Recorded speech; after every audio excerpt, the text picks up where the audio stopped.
say about you. I believe that you're responsible for the murder of Helen and Richard Thomas, and also the murders of Gwenda and Peter Dixon.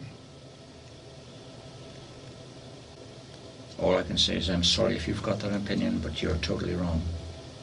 When I've pushed him a bit on how he always blamed everybody else for everything that's ever gone wrong in his life, it sort of flicked a bit of a switch within him, I think, and that's the time we've seen a sort of different side to him. You're making things try to fit to John Cooper, and it's bloody annoying. We got this forensic evidence, it all comes back.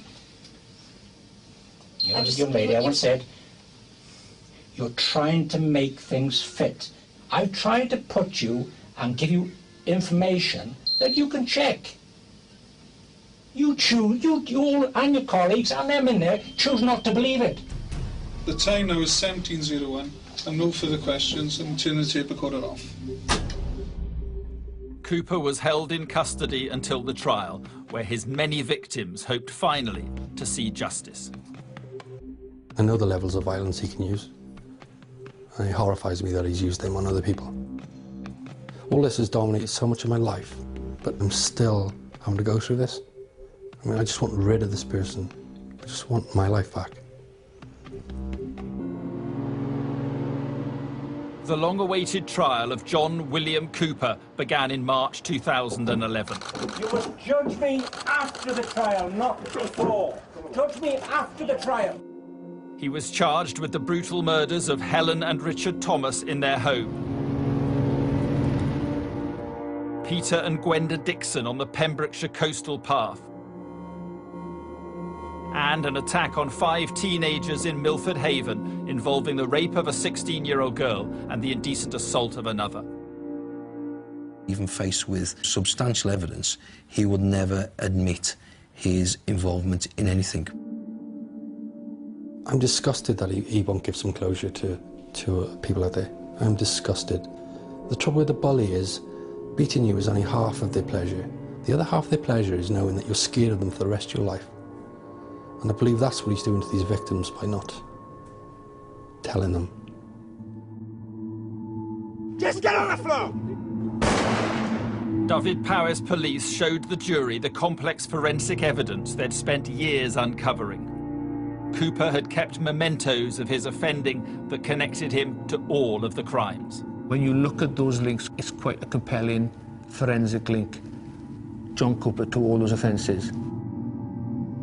15 years on, the 2 girls who were raped and sexually assaulted described their experience to the jury. To actually have to relive the smells and the noises and their experiences and what he actually did must be absolutely horrendous, and knowing they're doing that in a formal environment must be terrifying. After suffering years of physical and emotional abuse at the hands of his father, Andrew Cooper agreed to testify for the prosecution. I didn't have to go in the courtroom. I had a video link in the courtroom. I didn't want him seeing me. I just didn't think he had the right to even look at me after what the embarrassment he's brought on my family and me. Some of his family supported John Cooper throughout the trial. On one hand, I've got people having to go at me for helping the police to convict him. On the other hand, then, I've got people having to go at me for being his son. So I'm in a lose-lose situation. I did what I thought was right, and I'll stand by that, and I'd have done it again. The trial lasted 9 weeks. The jury took 3 days to come to a verdict. I remember looking at the jury, and I thought,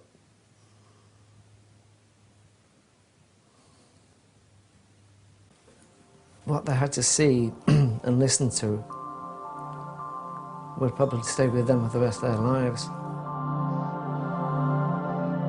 The photographs, the consequences of what a 12-bore shotgun will do at close range. No human being should see that.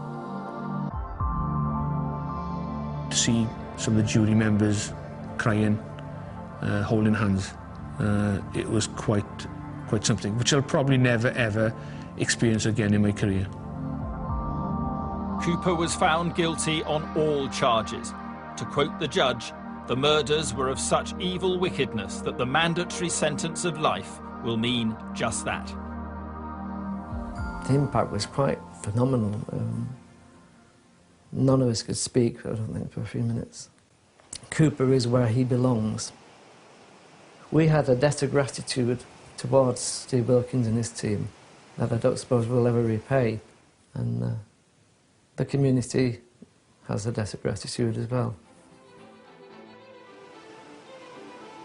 I think for the public, it's a great thing he's behind bars. For me even, it's where he belongs. He's got to pay the price for what he's done. I just wish it had happened sooner.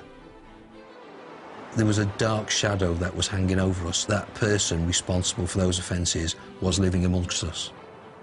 The fact that we were in a position to take Cooper to court, to secure that conviction and secure that conviction with overwhelming evidence, I think has lifted that dark cloud which has hung over us for many years.